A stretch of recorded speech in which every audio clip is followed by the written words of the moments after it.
I started seeing the chart of Ethereum versus Bitcoin and looked like it was going to start outperforming, just a chart pattern and a hunch.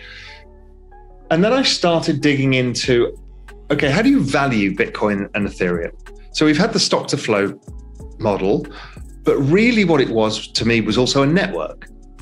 And you use something called Metcalfe's law to value a network, which is basically a network has value proportionate to the number of people on the network and the number of interconnections they have with each other. Mm-hmm. So I could see that in Bitcoin, and you could pretty much prove it out by putting like number of active wallet addresses and the price of Bitcoin on a chart, and you basically get a very high correlated answer. And I could see people attacking anybody who talks about Ethereum or other tokens online. So I'm like, I need to find out how you price Ethereum, because I have a feeling it's exactly the same as Bitcoin. And what was interesting is I used the same mechanism and it's priced exactly the same way. But what was more surprising is the adoption of Ethereum was much faster than that of Bitcoin at the same stage. So I'm like, wow. And then you start realizing the number of things being built on it, the applications, the number of developers involved, and the speed of the increase of the number of users. So there's a lot of interconnections plus a lot of users. That was going to become very valuable. So then add a chart onto that again. Chart of Ethereum looked like it was going to break out, and that gave me everything I needed. And how are those charts looking now? Well, they continue to show that, even Ethereum has been having more volume in certain days than Bitcoin has. The wallet address growth is faster than Bitcoin. In every way, it's outperforming Bitcoin, except in market cap. I think we call it the flippening when Ethereum is larger than the market cap of Bitcoin. That's nothing to say that I don't believe in Bitcoin. Mm-hmm. Bitcoin is a different thing to Ethereum. Many hardcore Bitcoin believers think that all applications will be built on the Bitcoin blockchain. But I think that's more a hope than a reality. The reality is many different ecosystems will get traction for different things. And Ethereum right now has DeFi, NFTs, social tokens, all on it. Mm-hmm. So it doesn't have to be money. The next part of the equation comes with the introduction of the EIC 1559 token, which essentially lowers the supply of Ethereum by burning Ethereum. And then there's the ETH 2.0, where we move to proof of stake, which again, will lower the gas fees, but also will lower supply even further. So it becomes a super scarce asset with massive use. So probability is it's going to do pretty well. Every single recession since 1962 has seen exactly the same thing. Bond yields, as soon as you come out of the recession, everyone goes, oh my God, inflation. Bond yields go up. And then what happens is the stimulus that the government and the central bank has put in during the recession starts wearing off. And bond yields fall because growth starts slowing down again. And every single time, the central bank has had to stimulate 2 or more times after the recession to find the natural rate of growth, because all this stimulus keeps coming in and then coming off. The government usually stimulates again a couple of times until the economy gets its traction. So this would be really normal. Now, most of the time, bond yields go back to the all-time low. So if we repeat the past, we'd see bond yields go to zero, 10-year bonds go to zero. I don't think that's going to happen this time. I don't know. But there's a lot of stimulus rolling off. We've just had a massive spike in house prices, a massive spike in the cost of food and fuel, and all these supply disruptions. So real wages have stayed flat. Well, they've actually gone negative, but wages have stayed the same, while costs have gone up and mortgage rates went up. And usually that slows things down already because wages haven't gone up en masse because so many people are still unemployed. And then after that, you've got the roll off of the stimulus. So I think that we're going to see everybody who's like, no, this is going to be inflation forever, growth forever. I think same as every time I've ever seen, it will slow down first and give us a scare. And we might even see one of the emerging markets blow up. That's usually what happens in the latter phases. It was after 2008, really, it ended up being Europe. In 2012, took a while, but it was creaking at the seams. After 2001 recession, it was Brazil and Argentina.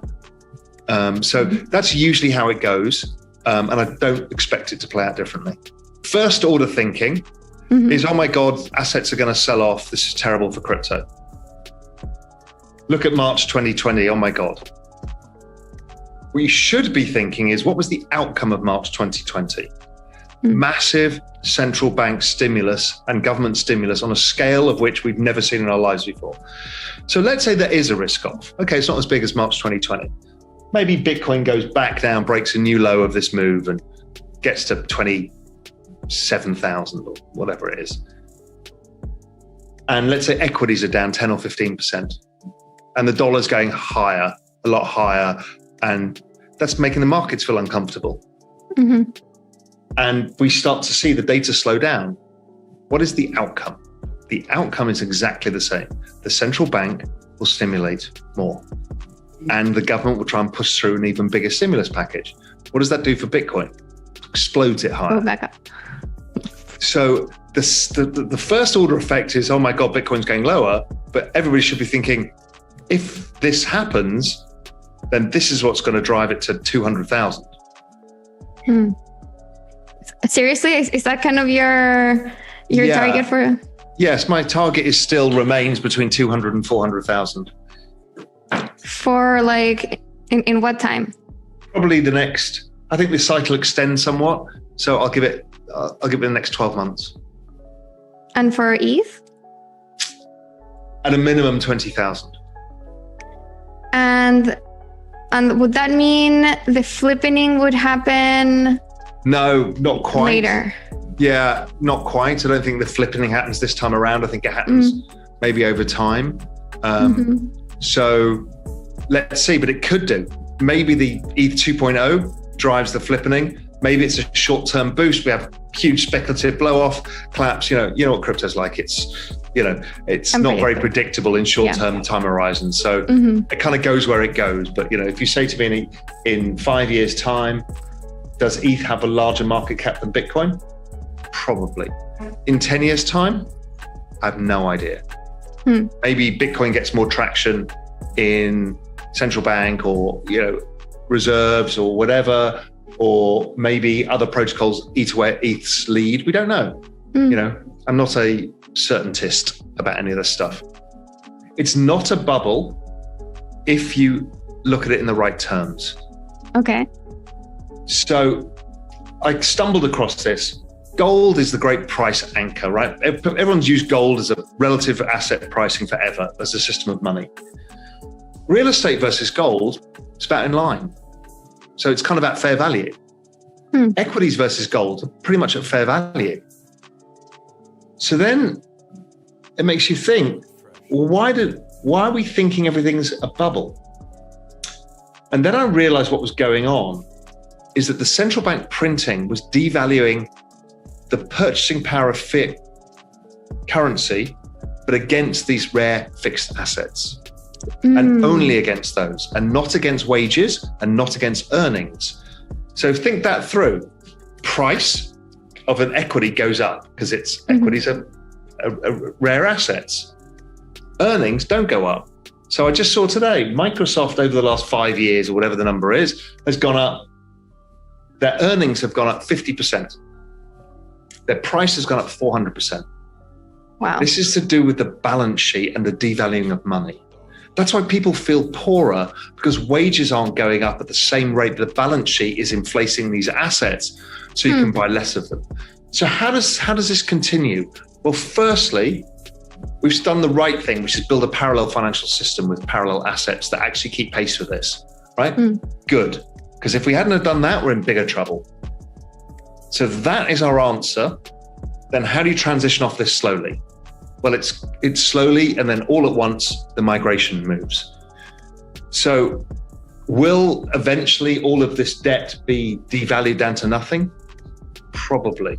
Will we have to use a different currency system? Potentially. But I think it just continues, and more people become aware of it, and therefore more and more people opt out of it. And if we opt out of it create, I think it's a slow process. I thought all of us in the macro world thought it was going to end with a bang. And this last recession proved to me it's not going to end with a bang. It's going to end with a whimper. It's going to we're all going to move over there, and then we're going to be immune to it.